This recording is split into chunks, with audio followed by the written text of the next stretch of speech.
Man, I keep watching all these PC build videos, but the camera angles are so confusing. Where does this even go? I'll help you. Oh, no. Oh, wow. That was a close one. Let's do this. Here's how to build a PC. Start by clearing a tidy workspace with everything you need and gathering the necessary tools. While realistically, you can build a modern computer with just a No. 2 Phillips head screwdriver and maybe a No. 1, there's a few other things I like to have in my kit. Some cutting implements for opening packages and boxes, a pair of side cutters for terminating zip ties, a pair of needle nose pliers for tightening the odd nut or reaching into tight spaces, some cable management ties, I like these reusable hook and loop style ones, an anti-static wrist strap, I'll show you guys how to use this later. These are great so you don't end up playing Baby Simulator instead of PC Building Simulator. The first thing I'm going to have you open up is your power supply. Don't worry too much about the documentation or the accessories just yet. I want you to grab the main power cord, the power supply unit itself, and a delicious snack. In all seriousness, those are not nearly as delicious as they sound. Now we plug this boy in and plug it into the wall. Then from here, we've got a couple of options. Either we can diligently touch this anytime we're about to handle something sensitive, or we can know we're just bound to be focusing on other things and put on our ESD bracelet with the metal side in, making contact with our bare skin, and then attach our clip to any exposed metal on our power supply. Realistically, paint is not a great conductor. If you give it a little scratchy scratch, it'll conduct ever so slightly better. Now, obviously, there are other ways to ground yourself. I'm looking at them right now, but if you know how these work, I don't need to explain to you how to use an ESD bracelet. Even you smarties might not be using the anklet hack yet though. I'm a big fan of this. You just clip on and your hands are completely unencumbered. Also, if you forget, whatever, let's break away, baby. Now we're ready. All we need is any reference materials that we might find useful and, if you've got one, a sponsor like iFixit. It's May, so it may be time to fix up your old broken gear. From now until May 31st, you can get 20% off select iFixit toolkits by going to the link in the video description. Let's start with the motherboard. We're gonna have all these parts linked below if you guys wanna follow along at home, but don't feel pressured to use exactly the same stuff. That's kind of the beauty of building a custom PC. The basic process is the same, even if the part numbers change a little bit from year to year. Now, one thing to note is anytime you're handling a board, you're gonna wanna handle it by the edges, by big plastic pieces like this, or large metal pieces like here and back here. And as for where you're gonna wanna put it down, well, see, I have an ESD safe work mat, but you probably won't. So, conveniently, your motherboard comes with a non-conductive platform called the box. Just put it on there. Before we get too far ahead of ourselves though, there are a couple of things we need from in here. This small M.2 retention screw, this I/O shield, our Wi-Fi antennas, and I don't know, a SATA cable, sure.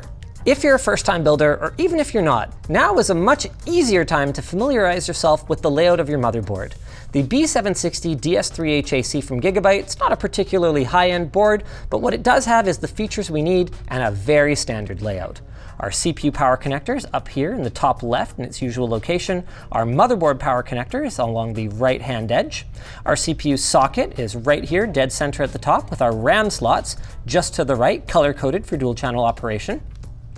Our M.2 storage slots are just south of the CPU socket and between the PCI Express expansion slots. And then all of our front connectors are along the bottom edge with audio, RGB, USB 2, fans, our front I/O, so that's our front power button and front lights, some internal connectors for SATA, those are for our hard drives, and, these are pretty important, USB 3 and USB 3 Type-C along the right-hand edge, usually under the motherboard power connector.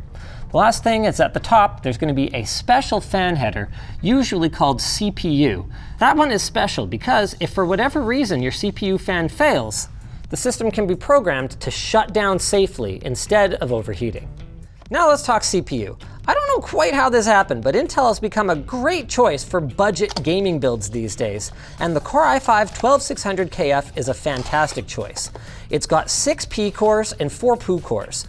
That is to say, 6 performance cores and 4 that don't perform quite as well. It turbos to up to 4.9 gigahertz, and jokes about them aside, those weaker efficiency cores actually make it a formidable choice not just for gaming, but even for streaming and light content creation. Something to note though is that as an F SKU, this is not going to allow us to use our onboard graphics outputs, and we do prefer to have those, even if it's just to simplify troubleshooting. But for a $30 difference in budget at this price point, it's just not something that we can justify for something we'll be replacing before we ever even power on the system. Now, it's time to get this thing installed. All we've got to do is push down the arm here, lift up this bad boy right here, find the little golden triangle that's on the corner of our CPU, in this case, right there. Then find the corresponding triangle at the corner of the socket, or if you want to be even more careful not to accidentally touch these pins, you can check before you lift it up. Line those two triangles up, drop the CPU into place with no force whatsoever. If it doesn't go in, it may not be keyed correctly, so watch out for that. Give it a little wiggle to make sure it's in place. Lower the top cover, lower the arm, and this should pop off, just a little something like that. Hold on to this though. If you ever need to RMA your motherboard back to the manufacturer, they will require you to have this. Stop eating things. Now let's talk about another area where we saved a few bucks. We went with 32 gigs of DDR4 memory, opting for this kit of G.Skill Ripjaws 5. Some folks might have preferred we went with DDR5, but at around $80, this is a great kit for gaming today and in the near future and fit comfortably within our approximately $1,000 budget. For installation, the first thing you're going to want to do is check where they go, and ooh, conveniently, this motherboard has a little silk-screened legend that tells you, but if not, you can double check your motherboard manual. Usually, you're going to use color-coded slots, and usually the slots furthest away from the CPU. Just peel back the tabs, press down firmly until they click, and you should be good to go. By the way, if you noticed how three-dimensional and spatial all of that was, you're probably watching on the Vision Pro with the file that we provided at lmg.gg/flowplane. For everyone else, guess what? You're also a winner because you didn't spend $3,500 on a Vision Pro. Now we're gonna need some storage for our operating system, and hey, what are you doing? What year is it? For the operating system. Yeah, that's better. We've gone with the crucial P3 Plus. Is it the fastest drive on the market? No. Does it have a DRAM cache which can improve longevity and performance? No. But what it does have is good enough performance and a very attractive price. We've got a 1 terabyte drive here, which will be enough for our operating system, our applications, and maybe even a couple of games. And while we recognize we could have spent more on a higher performance drive, we found that a mainstream PCIe Gen 4 drive is all most people are bound to notice in desktop use anyway. So the only question is, do we install it in the top slot, which tends to run at higher speeds and lower latency and is connected directly to the CPU, or do we run it in one of the bottom slots, which typically shares its lanes with other nearby slots? For us, it's really not going to matter, so eeny, meeny, miny, this one. All we've got to do is align our little gumstick form factor drive with the slot right there, push it in, push it down, and then retrieve that little screw that we had earlier, and this is where you're going to need that number 1 Phillips head screwdriver, and screw it down a little something like this. It's worth noting that many modern motherboards have unique toolless installation methods for these M.2 drives, or even large shrouds or heat sinks that cover up the slots. So if you find that that's the case, just consult your manual for how to operate these slots and how to gain access to them. When you're installing your CPU cooler, the first thing you're going to want to do is double check what socket you're using. This will often be silk screened on the motherboard. In our case, we can see socket 1700, but otherwise you will certainly find it in the manual or on the product page for your CPU. Then what we're going to do is we're going to open this up, ignore absolutely everything except, get out of here. Ah, there it is, we missed it. This is very important because pretty much every cooler installs a little bit differently and sometimes a little differently on every single socket. So we're going to want to find the specific instructions for Intel 1700. Now obviously your mileage may vary for this part depending on which cooler you bought, but the Thermalright Phantom Spirit 120 SE is a great choice at just about any budget, so I'm going to show you guys how to install it, starting by grabbing the back plate and flipping over your motherboard. I don't generally like peeling these and actually sticking this thing down, but as you can see in a previous take, I already started, so I guess we're down this path now. So all I'm gonna do is kind of stick it to my shirt a little bit to make sure that it's not too sticky. Now on older sockets, the orientation mattered, but on LGA 1700, it doesn't. So we're just gonna pop these little posts through the holes in the motherboard, stick that down, and we should be good to go. Now we put all of our fun little blue spacers in place. Line up our little mounting bars. Now for one of the most controversial steps, applying thermal compound. Here's how you do it. That's not how I would do it. That's how you do it. Look at the mess you made. Being serious though, that would have worked fine. You can't really put too much thermal compound on your CPU. All it does is make a mess. But if you don't want to waste it, then an amount more like this is more reasonable. We used to say the size of an uncooked grain of rice. Now I would say, think of whatever the trendiest, most hipster rice you can think of is and how big it is when it's cooked, and kind of go with that. If you have a much larger CPU, like a workstation size or server size CPU, either spread a thin layer across the entire shiny integrated heat spreader, or check their documentation. Now for the most important step. Everything else you did was for naught. If you do not remove this peel, remove the peel. Now, ooh, shiny. Take that shiny, put it on the other shiny, line up the post with the screws, then give her, but not fully. Once it's caught, I would strongly recommend tightening the other side until it catches, and then tightening slowly in an alternating fashion. You can just wrench one side all the way down and then try and get the other side to go, but it can be a little bit tricky. Puts a lot of strain on the motherboard too. We are done. Well, not done, I mean, it's not a computer, is it? But done enough to deserve a nice snack. Now that we've enjoyed a light meal and a very heavy trip to the toilet, we're ready to put these wire clips onto our fans. A little something like so. Then we lower the fan down, make sure it's even. Not that it really matters, but it matters a lot to me. And pull the clips, just like that. See, not going anywhere.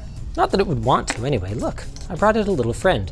It's worth noting that this one is not gonna go all the way down because it interferes with our RAM, but that's okay. We're still getting most of the benefit of that airflow.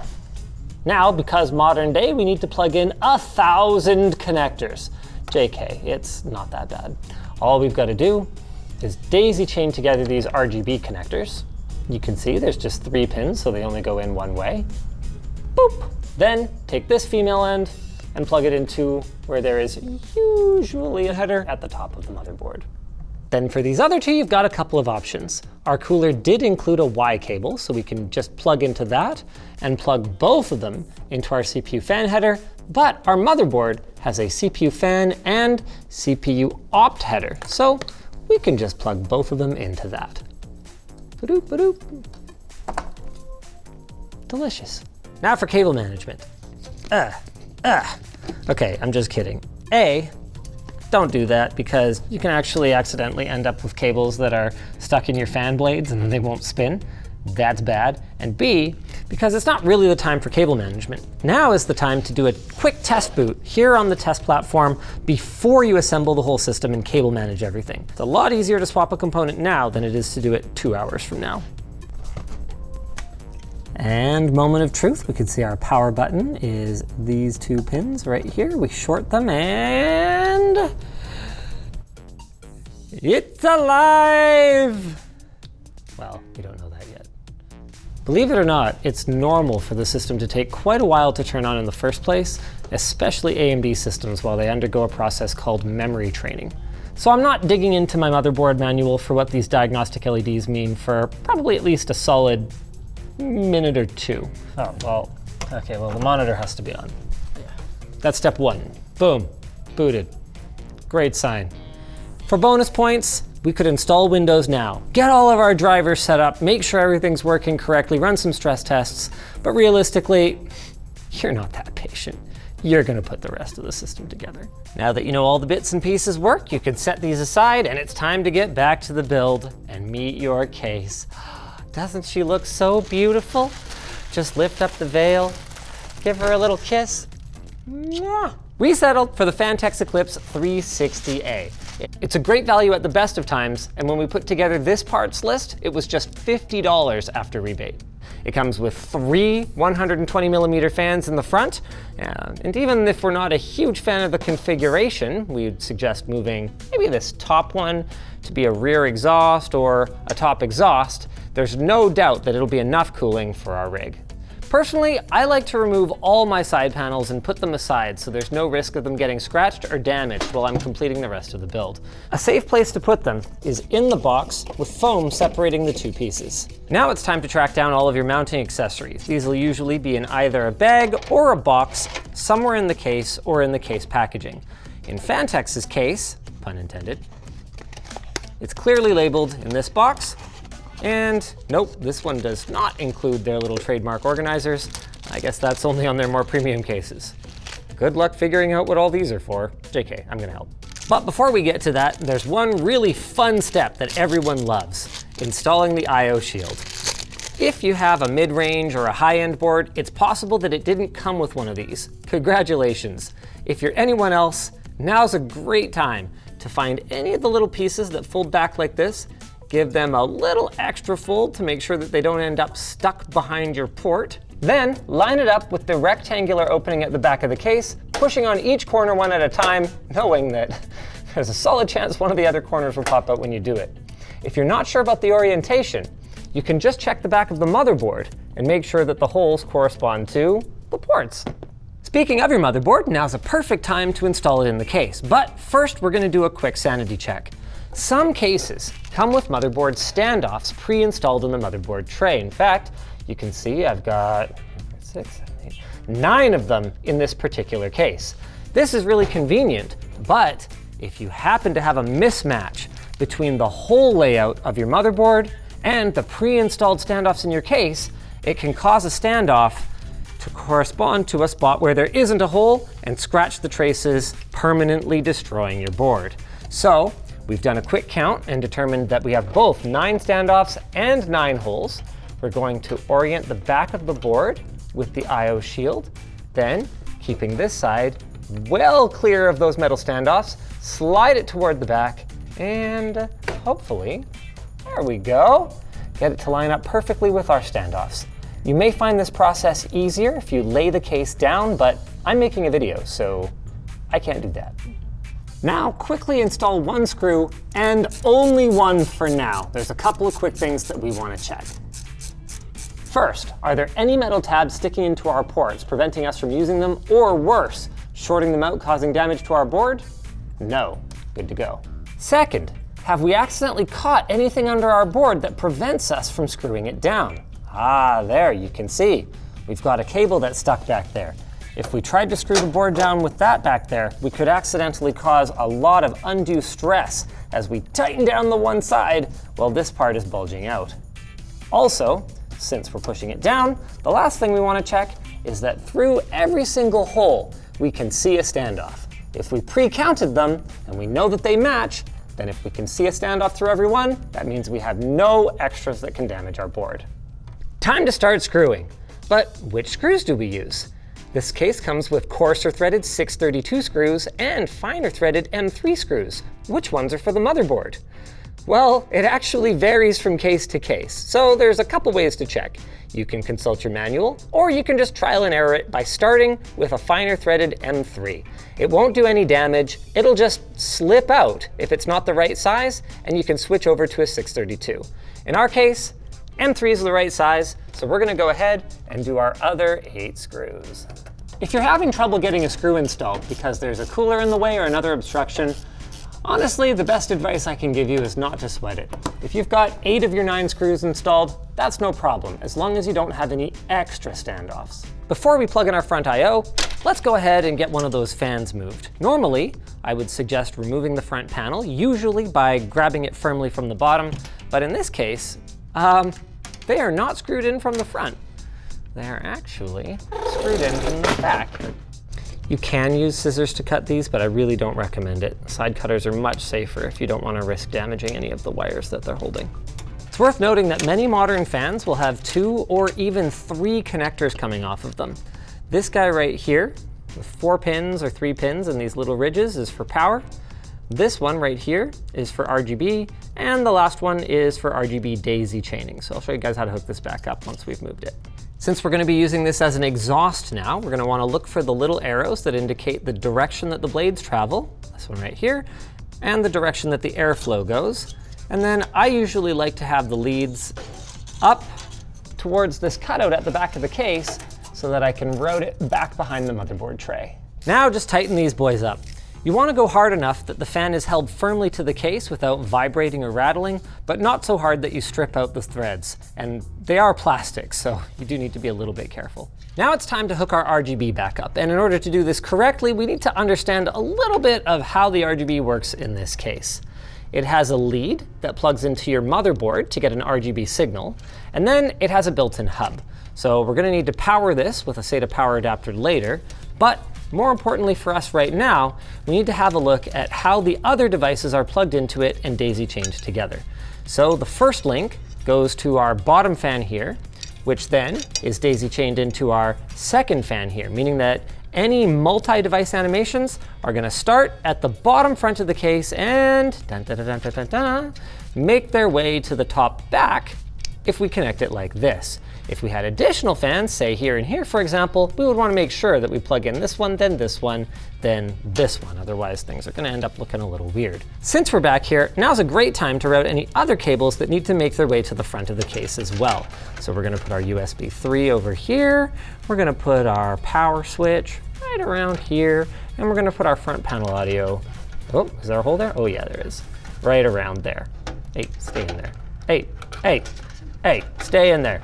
Back at the front, here's our USB 3 connector. You can see it's got a little key and a little slot to make sure that it only goes in one way. The most important thing here is just to make sure you've actually got it perfectly lined up before you press down, because those little pins in the socket are extremely fragile. Oop. There we go. The power switch is not keyed, and like the rest of these connectors for the reset switch, power LED, and drive activity LED, is not really very fragile. So we're just gonna throw it on there, and the reality of it is, if you plug any of these in the wrong orientation, it won't harm anything. Just try it the other way if your LEDs don't illuminate. Finally, our front panel audio connector is keyed and is gonna go into, oh, look how handy dandly labeled that is, into our audio header right there. Boop. Wow, look at all that progress. Now let's plug in our fans. Usually there are headers along this edge, and potentially at the top left, and that's where they are. So sure, let's plug these two into the headers right here, and let's plug this one into the one up there. Something you may notice, by the way, about plugging things in the top corner of the case here is that when you have an air cooler installed, it's pretty freaking tricky. So if you have a modular power supply, a good pro tip is to plug in this connector and realistically anything else before you put on your cooler. Otherwise, hey, worst case scenario, you can pop off this fan, take the cooler out, plug everything in, and then pop it right back on. Don't sweat it, it's a minor mistake. Now it's time to plug in our RGB. Woohoo! Let's just go ahead and run it over to, oh no, we already used it when we plugged in our cooler. Well, there is another 4-pin RGB connector here, but don't try to force it. The 4-pin ones run at 12 volts and they will fry any of these 3-pin 5-volt LEDs that you plug into them. Fortunately, we've got a couple of options. Our motherboard, like many modern ones, has 2 RGB connectors. So we can just run that down there, or if you remember, we have daisy chains already. We could just plug this into our motherboard here, and then grab the other end of our daisy chain for our CPU RGB. It's up to you. Oop, just whatever you do, don't bend the pins like I just did. Now it's time for our power supply, which I realized I mentioned earlier but never really talked about. We've gone with the RM750E from Corsair. It's fully modular, it's quiet, it's reasonably priced, and perhaps most importantly, it's rated platinum from Cybernetics, who I trust quite a bit more than the folks at 80 plus these days to tell me what's a good power supply. We haven't done any of our own testing on this one, but that'll be coming soon enough at lttlabs.com. Now there's two different orientations. You can see that I put it in with the fan facing the bottom, and that's great as long as I've got a case that has a filtered air intake on the bottom, just like this one. Ooh, and it's easy to clean too. But if I had a case that either didn't have a filtered intake on the bottom or didn't have raised feet to make sure that it's getting a supply of fresh air and it's not going to get suffocated by my carpet, then I might turn it around and have my intake at the top. But that would mean that it would typically run a little bit warmer. You can see that I pre-attached my cables, and the ones that I need for this build are my 24-pin connector, my 8-pin EPS connector. Oh, where'd it go? Aha, there it is, my 8-pin EPS or CPU power connector, distinguishable from the other 8-pin by the fact that it separates into two 4-pins rather than a 6 and a 2.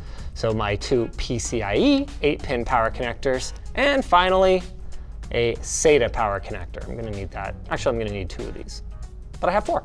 Now, just to mix things up, I'm gonna be using the 632 screws that I mentioned before, but didn't use. Just 4 of these in the back of the power supply, and if you have any extras, hey, don't worry, they're delicious. Now to run these to where they go. This one goes about here. Bleh. This one goes here. Bleh. This one goes where our GPU is gonna end up, right around bleh. And our SATA power is gonna hang out down here. I'll show you guys what we're gonna do with that later. The trickiest part of plugging in these big, long connectors is just making sure you've got them oriented right. So there's a little latch here, there's a little catch here.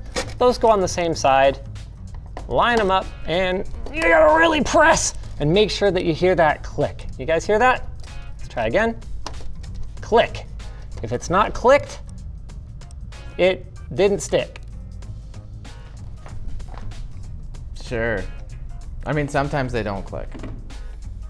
Same goes for our 8-pin up in the corner. Let's go ahead and click that back together to make the installation a little bit easier.